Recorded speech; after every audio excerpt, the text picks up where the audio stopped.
What is going on, everybody? Thank you so much for joining. Hope you are having a great one today. As always, it's a fantastic day for me because we got a new SooSoo Toys in. I was planning on opening up Ahsoka today, but this beautiful lady takes precedence. So we are taking a gander at Rogue, aka Anna Marie, from, as I mentioned, SooSoo Toys. Now this figure is pretty much sold out just about everywhere, so at this point you're kind of going to have to go the retail world.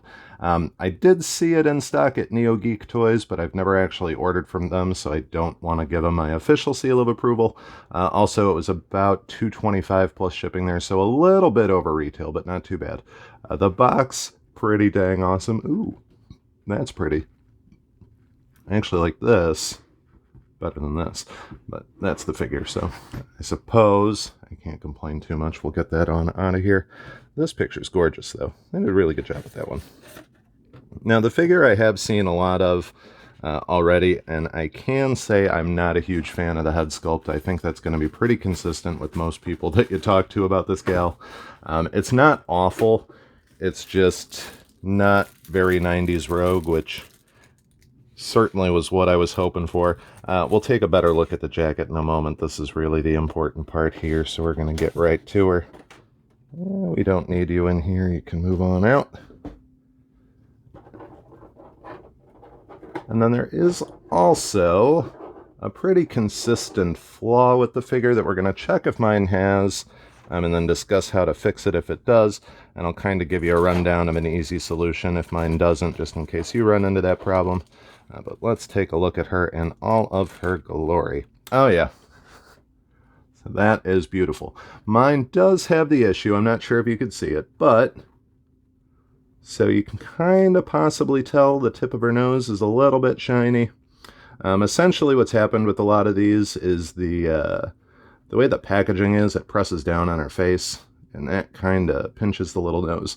That's one of the reasons Hot Toys uses those little neck protectors in theirs, is pretty much to prevent this. Now, the easiest solution that I have heard is just using a hot, basically a hair dryer, getting some hot air on there, and it kind of smooths right out, which is the route I'm going to take. Certainly bummed by it, because this is the better of the two head sculpts as far as I'm concerned, but it is an easy thing to fix. So if you do get one and you got that little nose blemish, hair dryer will do the job. You can also use hot water. I tend to avoid doing the hot water method just because I worry about potentially damaging the paint. So I'll probably just do the air dryer on her. Taking a look at the figure herself, she does have quite a bit of restriction in her shoulder movements in that range. It's just from the suit. I can tell that the body's willing to make the moves. It's just the suit doesn't want her to. Elbows are good. And of course, got a little bicep twist as well. I do really like the gloves, too. They did a good job painting those.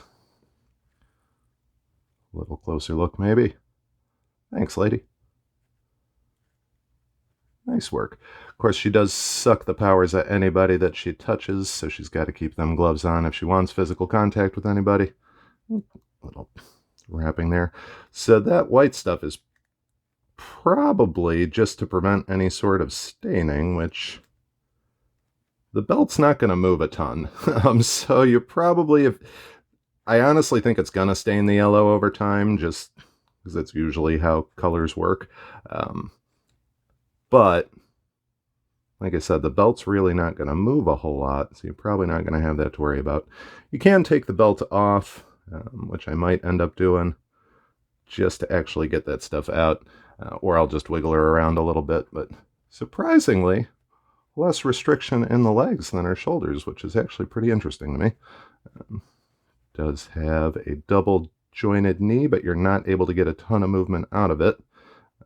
It might actually be a single joint. It's hard for me to tell with these boots. Nah, it's a double.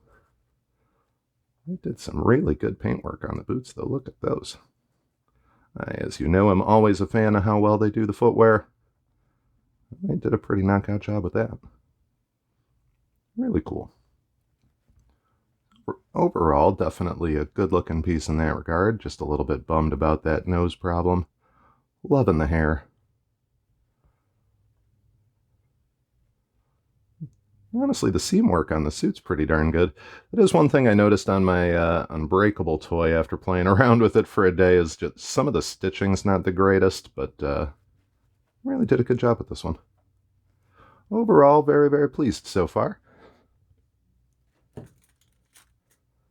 It's probably not the best way to lay it down, but that'll work.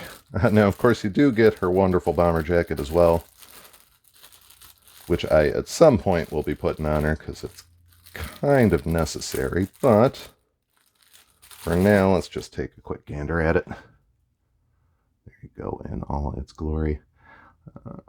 I honestly didn't check if this was real leather. It does certainly look like it. Usually SooSoo's pretty decent in that regards, but I do always worry about flaking and stuff like that over the run. Eventually, after a long time, depending on the elements, usually you might run into some problems. I haven't had that happen with SooSoo yet, so we might be in good shape. A little loose thread there, which I can trim later. Not the end of the world by any means. Really good job on the jacket, though. And, of course, you get a couple extra goodies. I was sad that they don't give her a bare hand. I really think that would have been one thing that they could have included to kind of make this go the extra mile. Maybe give her a bare right hand and then a left hand holding the glove. Because honestly, when she takes her gloves off, you know, the party's getting started. That's when the fun begins. So I think that would have been a cool little addition that they definitely could have done. And you do, of course, get another head sculpt as well. This one's just a bit more of a happy-go-lucky face. Obviously, she's hairless, but we can change that pretty quick and easy. They did a magnet, as you can tell. They actually didn't magnetize the head, which is kind of sad, because I really liked what they did with the Unbreakable in that regard. But swapping out the hair should be a pretty quick and simple process. Okay, that's hilarious. So you can take the white part off.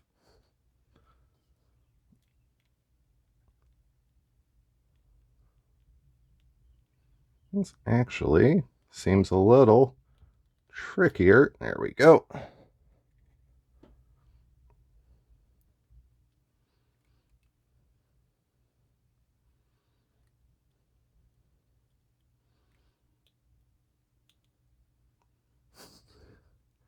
So I feel like, oh, okay.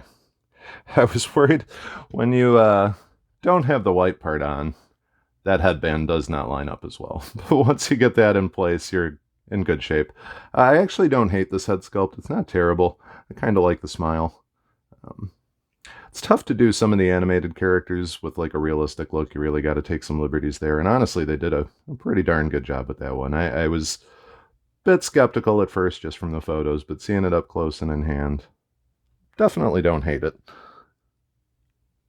So certainly a fun little figure to play around with. Not looking forward to adjusting her head, but really not the end of the world. And honestly, that is all you get with this gal. They kept it pretty straight and simple. You know, like I said, I do think they could have won some extra brownie points with an extra set of hands that didn't have gloves on it, but I digress.